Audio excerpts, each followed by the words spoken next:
नमस्कार साथियों, स्वागत है आपका एक बार फिर आपके अपने YouTube channel Aryabhatta coaching classes में।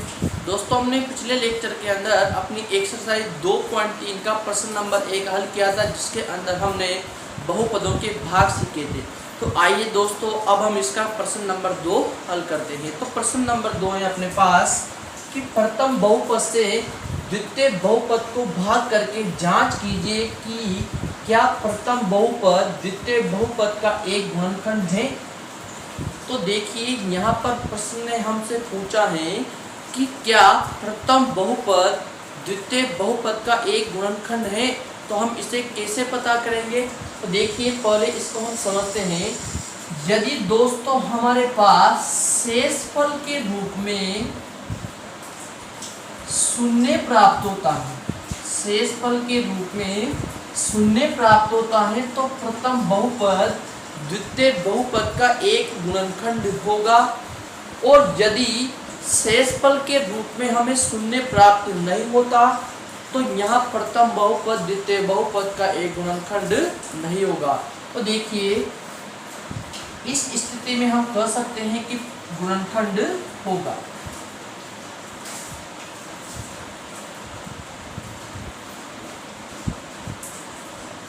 और इस स्थिति में हम क्या कहेंगे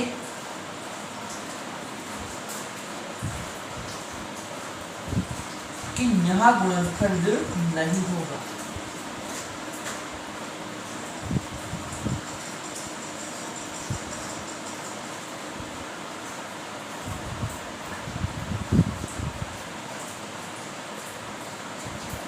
गुणनखंड नहीं होगा। तो देखिए, यदि शेषफल शून्य प्राप्त होता है तो प्रथम बहुपद द्वितीय बहुपद का एक गुणनखंड होगा।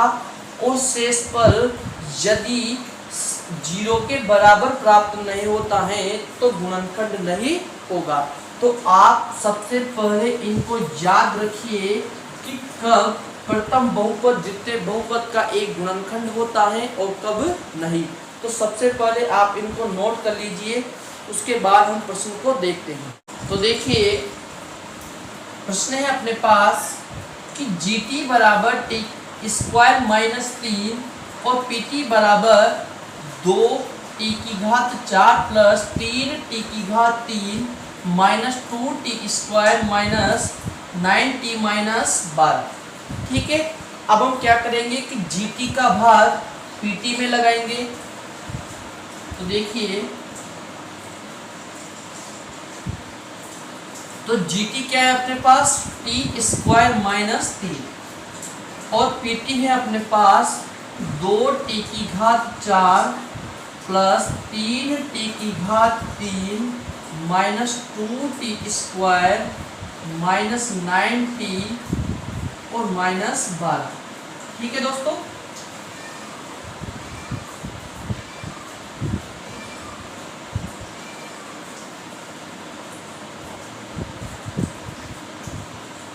हम क्या करते हैं कि gx की पहली संख्या का भाग px की पहली संख्या में लगाते हैं। तो देखिए, टी स्क्वायर का भाग हम किस में लगाएंगे? 2t4 में लगाएंगे। तो देखिए, जब हम 2t4 में टी स्क्वायर का भाग लगाएंगे तो टी स्क्वायर का भाग t4 में कितने बार जाएगा? टी स्क्वायर बार जाएगा। तो देखिए, यहाँ जो हमारा भाग जाएगा कितनी बार जाएगा? टी स्क्वायर बार जाएगा। और यहाँ क्या था अपने पास?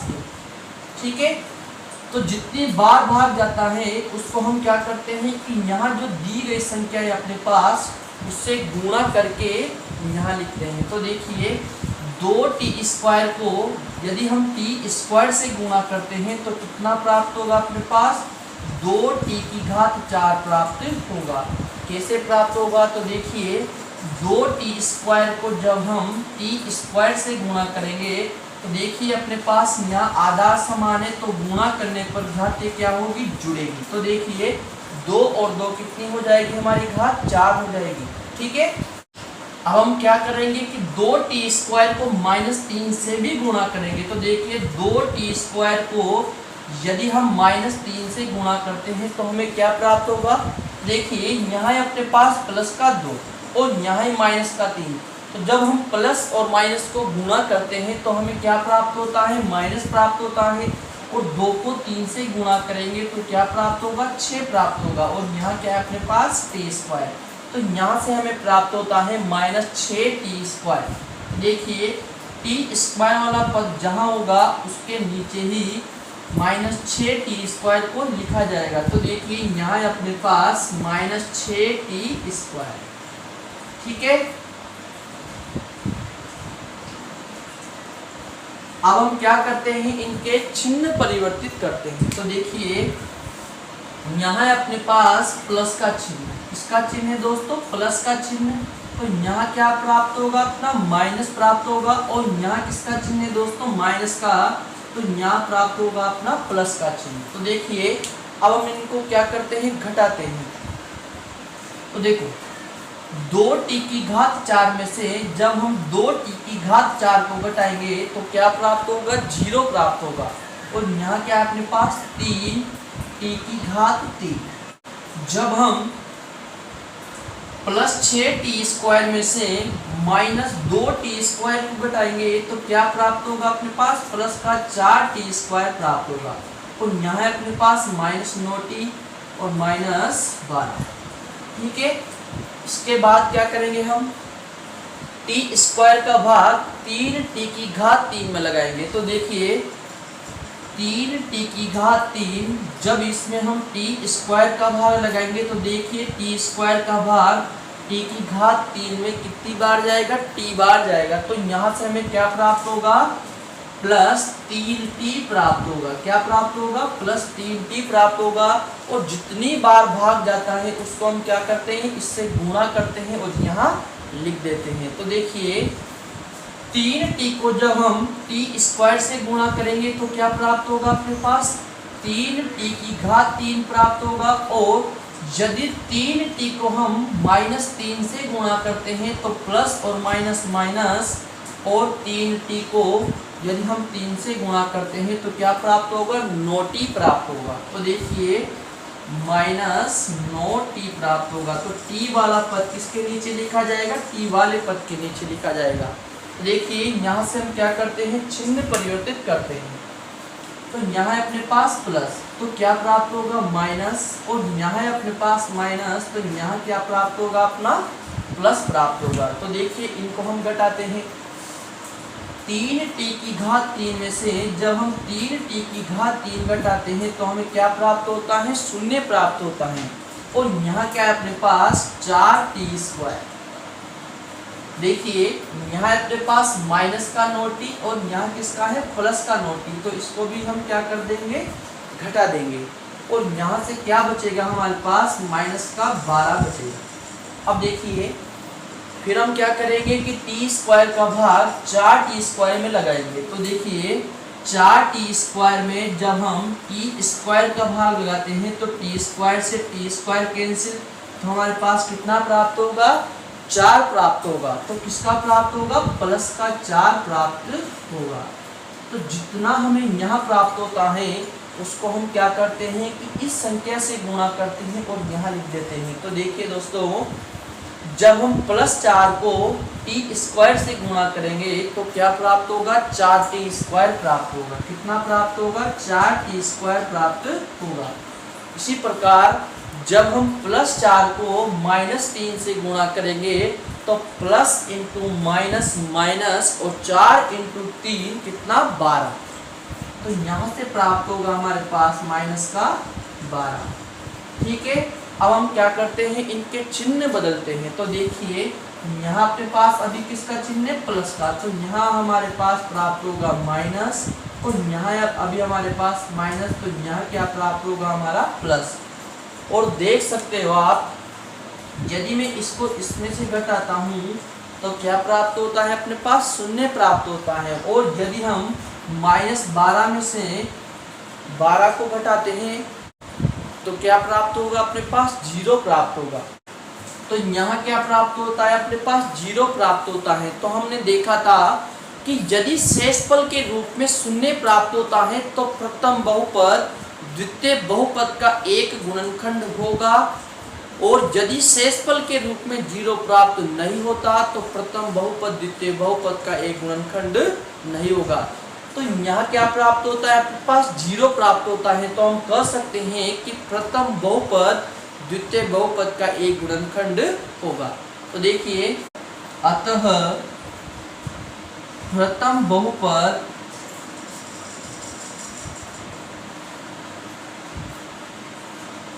द्वितीय बहुपद का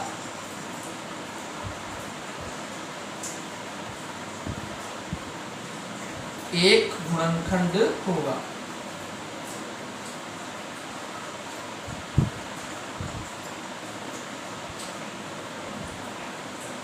ठीक है, तो दोस्तों ये था हमारा प्रश्न नंबर 2 का पहला प्रश्न, जिसमें हमने देखा कि किस प्रकार से प्रथम बहुपद द्वितीय बहुपद का एक गुणनखंड होता है। तो आइए चलते हैं अब हम इसके दूसरे प्रश्न की तरफ।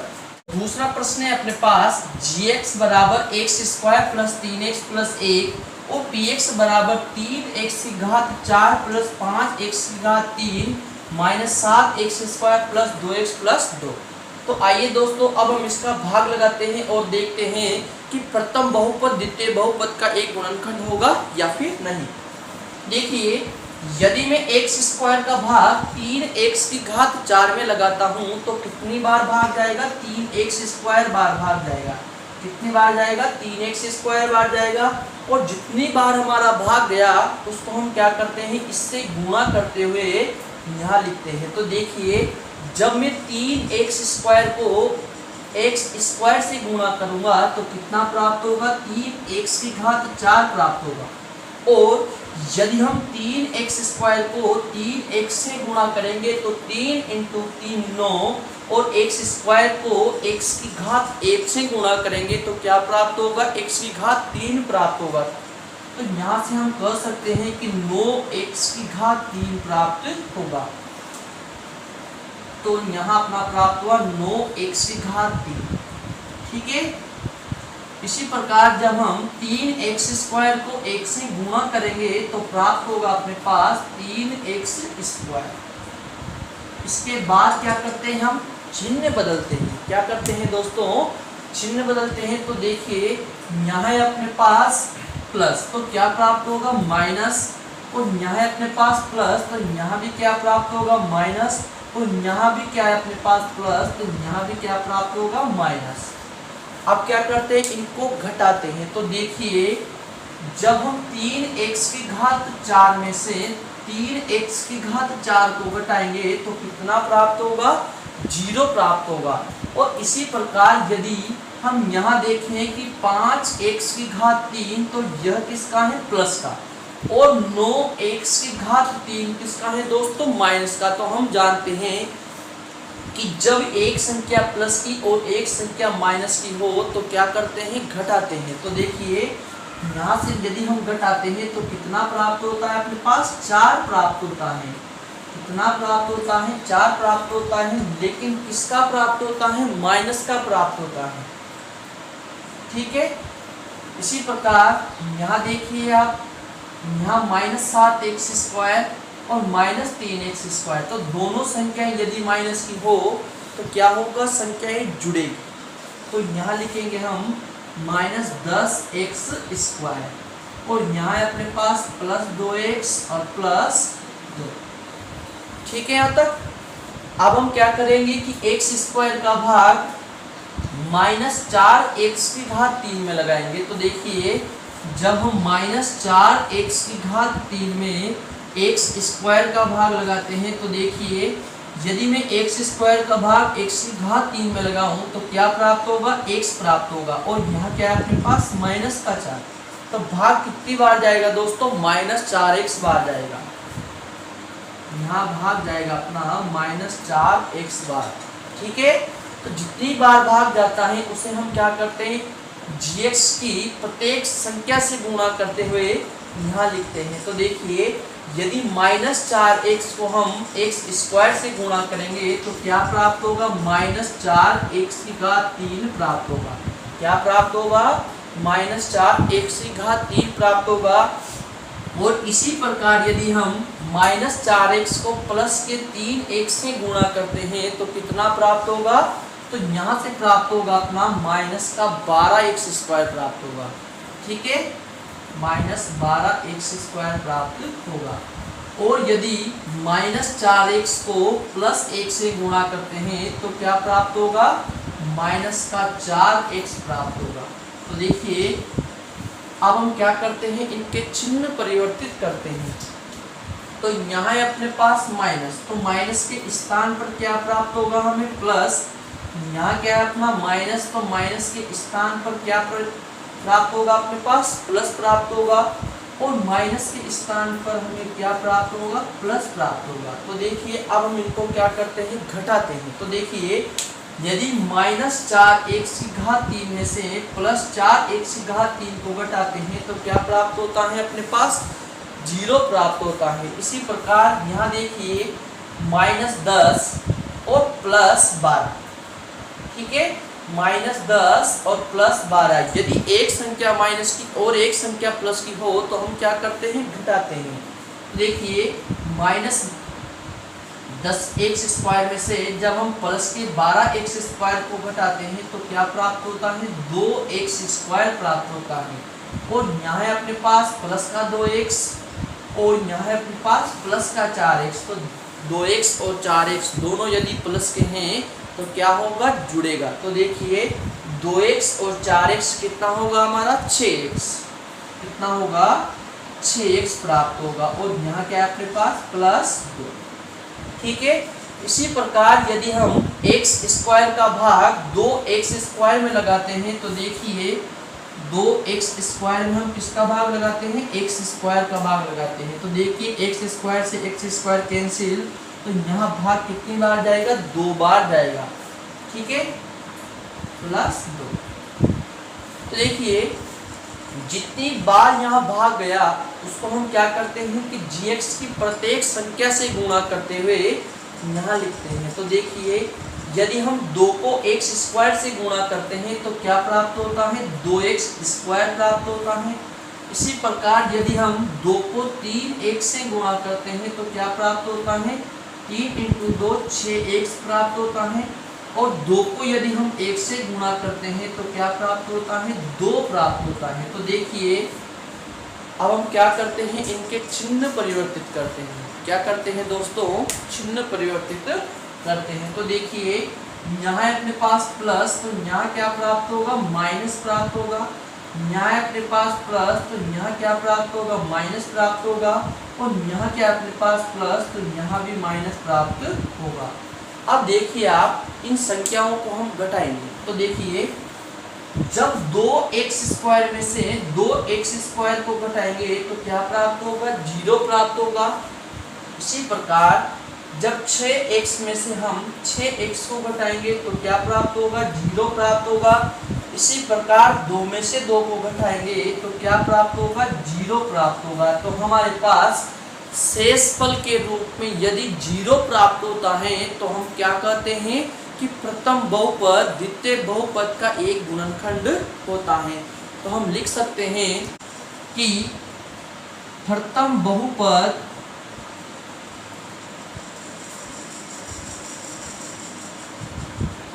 द्वितीय बहुपद का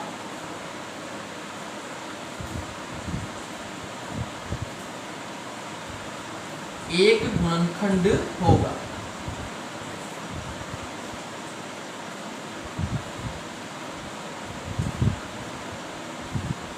ठीक है दोस्तों, तो ये था हमारा प्रश्न नंबर 2 का दूसरा प्रश्न, जिसमें हमने gx से px को भाग करते हुए शेषफल के रूप में क्या प्राप्त किया, शून्य प्राप्त किया। और कहा कि प्रथम बहुपद द्वितीय बहुपद का एक गुणनखंड है। तो आइए चलते हैं अब हम अपने प्रश्न नंबर 2 के तीसरे प्रश्न की तरफ। यहाँ अपने पास gx है x³ माइनस 3x प्लस 1 और px है अपना x³ minus 4x³ plus x² plus 3x plus 1। तो इसका भाग कैसे करेंगे हम, तो देखिए यहाँ gx अपने पास क्या है, x³ जो पहली संख्या है gx की वह क्या है अपने पास x की घात 3, इसका भाग हम px की पहली संख्या में लगाते हैं। x की घात 3 का भाग x की घात 5 में लगाऊंगा तो कितना प्राप्त होगा अपने पास x स्क्वायर प्राप्त होगा। और यदि x स्क्वायर को हम x घात 3 से गुणा करते हैं तो कितना प्राप्त होगा अपने पास x की घात 5 प्राप्त होगा। इसी प्रकार यदि हम x स्क्वायर को -3x से गुणा करते हैं तो क्या प्राप्त होगा अपने पास -3x की घात 3 प्राप्त होगा। तो देखिए कैसे प्राप्त हुआ, यदि हम x स्क्वायर को -3x से गुणा करते हैं तो देखिए यहाँ है अपने पास प्लस, तो प्लस इंटू माइनस माइनस, और x स्क्वायर को यदि हम 3x से गुणा करते हैं तो प्राप्त होगा अपने पास 3x की घात 3। ठीक है, तो यहाँ से प्राप्त हुआ हमारे पास -3x की घात 3। और यदि हम x स्क्वायर को 1 से गुणा करते हैं तो क्या प्राप्त होगा अपने पास x स्क्वायर प्राप्त होगा। तो इस प्रकार से हमारे पास यहाँ प्राप्त होता है x की घात 5 -3x की घात 3 प्लस x स्क्वायर। तो अब हम क्या करेंगे, इसके चिन्ह परिवर्तित करेंगे। तो देखिए यहाँ अपने पास प्लस, तो यहाँ प्राप्त होगा माइनस, और यहाँ अपने पास माइनस, तो यहाँ प्राप्त होगा प्लस, और यहाँ प्राप्त होगा अपने पास माइनस। ठीक है, यहाँ देखिए क्या है अपने पास -4x की घात 3 और यहाँ अपने पास +3x की घात 3। जब -4x की घात 3 में से हम +3x की घात 3 घटाते हैं तो क्या प्राप्त होता है अपने पास -x की घात 3 प्राप्त होता है। क्या प्राप्त होता है, -x की घात 3 प्राप्त होता है, क्योंकि यहाँ माइनस की संख्या बड़ी और प्लस की संख्या कैसी है दोस्तों, छोटी है। इसी प्रकार यहाँ देखिए एक संख्या है अपने पास प्लस की और एक संख्या है माइनस की, तो क्या होगा, घटेगा। लेकिन देखिए दोनों संख्या यदि समान है तो घटाने पर हमें क्या प्राप्त होगा, 0 प्राप्त होगा। और यहाँ अपने पास +3x और +1।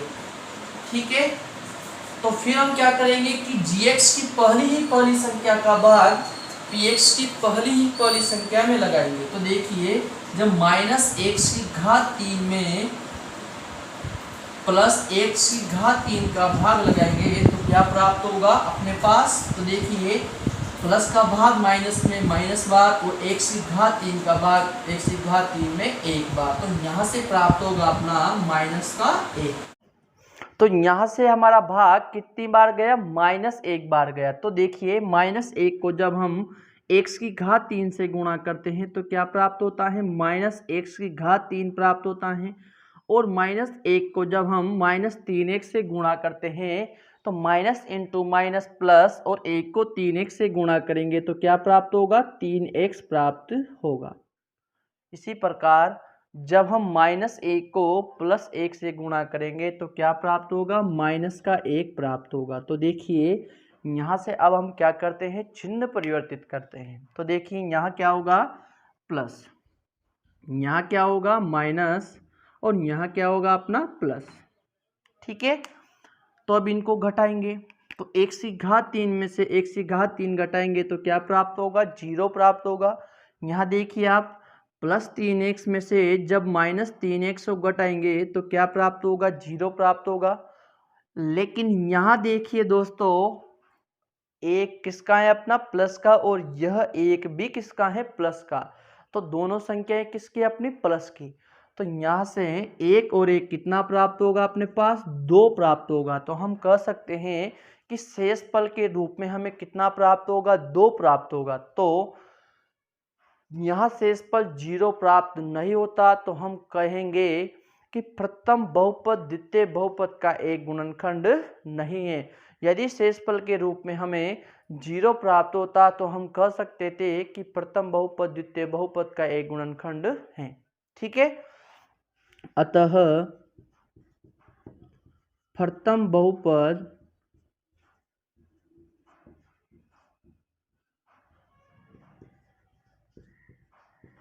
द्वितीय बहुपद का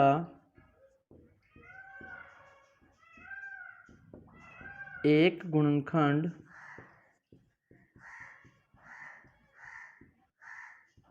नहीं है। ठीक है, तो दोस्तों यह था हमारा आज का लेक्चर, जिसके अंदर हमने अपने एक्सरसाइज 2.3 के प्रश्न नंबर 2 को हल किया और उसके अंदर देखा कि प्रथम बहुपद द्वितीय बहुपद का एक गुणनखंड कब होता है। दोस्तों यदि आप चैनल पर नए हो तो चैनल को सब्सक्राइब करें और अपने दोस्तों के साथ शेयर कीजिए। यदि आपको वीडियो पसंद आए तो वीडियो को लाइक कीजिए और कमेंट करके ज़रूर बताएं कि आपको वीडियो कैसी लगी। धन्यवाद दोस्तों।